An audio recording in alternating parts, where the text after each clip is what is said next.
आज की ट्यूटोरियल में हम लोग इवेंट्स के लास्ट के 4 कोड ब्लॉक्स को गौर से देखेंगे और समझेंगे। तो सबसे पहले हम लोग व्हेन लाउडनेस ग्रेटर देन और व्हेन टाइमर ग्रेटर देन को गौर से देखते हैं। बट सबसे पहले हम लोग समझते हैं कि लाउडनेस होता क्या है। तो हमारा स्केच प्रोग्राम हमारे वॉइस की टोन को भी डिटेक्ट कर सकता है कि ये कितना ऊंचा है या कितनी नीचे है, और उसकी बेसिस पे हम लोग अपना कोई कोड एग्जीक्यूट भी कर सकते हैं। और अगर हम चाहते हैं कि हम लोग अपनी वॉइस का लेवल देखें तो हम लोग सेंसिंग की कैटेगरी में जा सकते हैं। और अगर मैं इस लाउडनेस को टिक करूं तो हम लोग देख सकते हैं कि कैसे हमारे पास एक न्यू सेक्शन आया और यहाँ पे हमें अपने लाउडनेस की वैल्यू दिख रही है। और ये लाउडनेस की वैल्यू ऊपर नीचे इसलिए हो रही है क्योंकि मैं बोल रहा हूँ, और जैसे ही मैं चुप होऊंगा तो ये लाउडनेस एकदम ज़ीरो भी हो सकती है।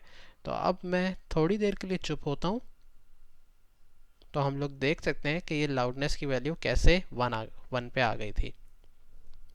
इसी तरह इस लाउडनेस की बेसिस पे मैं कोई कोड एग्जीक्यूट कर सकता हूँ। लेट्स से मैं चाहता हूँ कि अगर मेरी लाउडनेस की जो वैल्यू है वो 55 से ऊपर हो जाए तो मैं अपने स्प्राइट से एक मैसेज बुलवाऊँ। लेट्स से मैं कह सकता हूँ यू आर लाउड। और अब होगा क्या कि जैसे ही मेरी जो वैल्यू है ये 55 से ऊपर जाएगी तो ये यू आर लाउड का मैसेज डिस्प्ले होगा। अब मैं क्या करता हूँ, मैं थोड़ी देर के लिए चुप होता हूँ और अब मैं जैसे ही बोलूँगा तो हम देख सकते हैं कि कैसे ये लाउड की जो स्पीच बबल है वो हमारी स्क्रीन पे आ रहा है। अब इसी तरह हमारे पास टाइमर भी है, तो अब हम वो देखते हैं। और ये जो टाइमर जो है ये बेसिकली हमारी क्लॉक के जैसा है। जैसे ही हम लोग स्क्रैच पे अपना नया प्रोजेक्ट बनाते हैं तो बिहाइंड द सीन हमारा ये जो टाइमर है वो इंक्रीमेंट होता रहता है जैसे हमारी क्लॉक इंक्रीमेंट होती रहती है।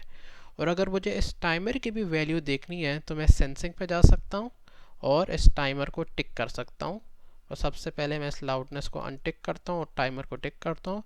तो अब हम लोग देख सकते हैं कि हमारे इधर ये 145 इसलिए दिखा रहा है क्योंकि इस कोड को बेसिकली स्क्रीन पे आए हुए 152 सेकंड्स हो चुके हैं। और मैं इस टाइमर को रीसेट भी कर सकता हूँ इस रीसेट टाइमर के कोड ब्लॉक से। और अब मैं इसे क्लिक करता हूँ तो हम देख सकते हैं कि टाइमर कैसे ज़ीरो हो गया था। और अब इस टाइमर की बेसिस पे भी मैं कोई कोड रन कर सकता हूँ। लेट्स से मैं चाहता हूँ कि अगर मेरा टाइमर जो है वो 30 सेकंड से ऊपर हो जाए तो फिर मेरी स्क्रीन पे एक मैसेज आए कि 30 सेकेंड्स पास्ट। और अब होगा ये कि जैसे ही मेरा टाइमर 30 से ऊपर जाएगा मेरी स्क्रीन पे 30 सेकेंड्स पास का मैसेज आएगा। तो अब मैं वेट करता हूँ तो हम लोग देख सकते हैं कि जैसे ही ये टाइमर 30 से ऊपर हुआ ये स्क्रीन पे मैसेज डिस्प्ले हुआ। तो ये जो लाउडनेस है ये हमारी वॉइस के लेवल को भी डिटेक्ट कर सकता है, और ये जो टाइमर है वो बेसिकली हमारी क्लॉक है। और इन दोनों इवेंट्स की बेसिस पे हम लोग अपना कोई कोड एग्जीक्यूट कर सकते हैं। अब हम लोग अपने अगले कोड ब्लॉक को देखते हैं जो कि है व्हेन आई रिसीव मैसेज। और इस कोड ब्लॉक को समझने के लिए सबसे पहले हमें समझना पड़ेगा कि मैसेज या ब्रॉडकास्ट मैसेज होता क्या है। तो लेट्स से सबसे पहले तो मैं इस टाइमर को हटा देता हूँ और अब मैं अपने इवेंट्स पर वापस जाता हूँ ब्रॉडकास्ट मैसेज को देखने के लिए। तो ब्रॉडकास्ट मैसेज होता ही है कि लेट्स से मैं चाहता हूँ कि मेरा जो एक स्प्राइट है वो कोई मैसेज जो है वो कम्युनिकेट करे किसी और को। फॉर एग्ज़ाम्पल मेरे प्रोजेक्ट में 2 स्प्राइट हैं और मैं चाहता हूँ कि मेरा जब एक स्प्राइट अगर दूसरे स्प्राइट से कुछ कम्युनिकेशन करना चाहता है तो वो कम्युनिकेशन जो है वो मैसेज के थ्रू होती है। और ब्रॉडकास्ट मैसेज का मतलब ये है कि उस मैसेज को फैला दो। तो लेट्स से इस कोड को डेमोन्स्ट्रेट करने के लिए मैं एक दूसरा बैटर लाता हूँ और इसको मैं बैटर बी का नाम देता हूँ और इसका साइज़ जो है वो भी 80 कर देता हूँ। तो अब मैं बेसिकली चाहता ये हूँ कि लेट्स से अगर मेरा बैटर ए जो है वो जैसे ही बेस 1 से बेस 2 पे पहुँचे तब वो एक मैसेज ब्रॉडकास्ट करे, और जब वो मैसेज ब्रॉडकास्ट हो तभी जो मेरा बैटर बी जो है वो बेस 3 से बेस 4 पे जाए। अब इसमें हम लोग देख सकते हैं कि मैं पहले वेट कर रहा हूँ कि कब मेरा बैटर ए जो है वो बेस 2 पे जाएगा और उसी के बाद जो बैटर बी है वो बेस 3 से बेस 4 पे जाएगा। तो इस चीज़ को करने के लिए मैं मैसेजेस का यूज़ करूँगा और हम लोग एक मैसेज ब्रॉडकास्ट करेंगे, और जब हमारा बैटर बी जो है वो मैसेज रिसीव करेगा तब हम लोग कोई कोड चला सकते हैं। तो लेट्स से मुझे यही प्रोग्राम लिखना है। तो सबसे पहले मैं ग्रीन फ्लैग क्लिक का कोड ब्लॉक लाता हूँ। उसके बाद मैं मोशन की कैटेगरी में जाके अपने बैटर ए की पोजीशन सेट करता हूँ। लेट्स से ये मेरी बेस 2 की पोजीशन है और मैं ग्लाइड यूज़ करता हूँ। और ग्लाइड के बाद मैं चाहता हूँ कि मेरा बैटर ए जो है एक मैसेज ब्रॉडकास्ट करे। तो ये मैसेज ब्रॉडकास्ट करने का कोड ब्लॉक है।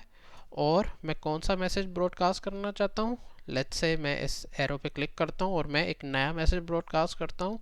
और मेरा मैसेज होगा क्या, मेरा मैसेज है रन। और अब मैं ओके क्लिक करता हूँ। तो हम लोग देख सकते हैं कि ग्लाइड के बाद मेरा जो बैटर ए है वो मैसेज ब्रॉडकास्ट करेगा रन। अब उसके बाद होगा क्या कि जो मेरा बैटर बी है वो मैसेज कोई रिसीव करेगा। अब मुझे ये मैसेज रिसीव करना है तो मैं व्हेन आई रिसीव का कोड ब्लॉक लाऊंगा और इसमें हम लोग ये रन का मैसेज रिसीव करेंगे। और ये रन कहाँ से आ रहा है, ये बैटर ए से आ रहा है। तो जब बैटर ए जो है हमारा वो मैसेज ब्रॉडकास्ट करेगा तब बैटर बी जो है वो ये मैसेज रिसीव कर सकता है। अब जब उसने ये मैसेज रिसीव कर लिया तो अब मैं अपने बैटर बी को इधर पोजीशन पे लेकर आऊँगा और अब मैं ग्लाइड यूज़ करूँगा ताकि वो बेस 3 से बेस 4 पर आ जाए। और अब मैं क्या करता हूँ, जैसे ही मेरा जो बैटर ए है वो मैसेज ब्रॉडकास्ट करे तब मैं उससे एक स्क्रीन पे मैसेज डिस्प्ले कराता हूँ जो कि है रीच्ड बेस 2, और ये मैसेज मैं 5 सेकंड्स के लिए डिस्प्ले कराऊंगा। तो अब अगर हम लोग इस कोड ब्लॉक को गौर से देखें और मैं अपने बैटर्स को अपनी इनिशियल पोजीशन पे सेट कर देता हूँ तो हम लोग देख सकते हैं कि जैसे ही मेरा बैटर ए जो है बेस 1 से बेस 2 पे जाएगा, सबसे पहले एक मैसेज ब्रॉडकास्ट होगा और उसके बाद वो फ़ौरन ये डिस्प्ले करेगा स्क्रीन पे कि रीच्ड बेस 2। और जैसे ही मेरा बैटर बी जो है वो मैसेज रिसीव करेगा उसके फ़ौरन बाद वो भी अपनी पोजीशन चेंज करेगा फ्रॉम बेस 3 टू बेस 4। अब मैं इस प्रोग्राम को रन करता हूँ तो हमने देखा कि जैसे ही बैटर ए बेस 1 से बेस 2 पे गया उसने मैसेज डिस्प्ले किया फ़ौरन, और उसके बाद जो बैटर बी है उसने वो मैसेज रिसीव किया और फिर अपनी पोजीशन चेंज की।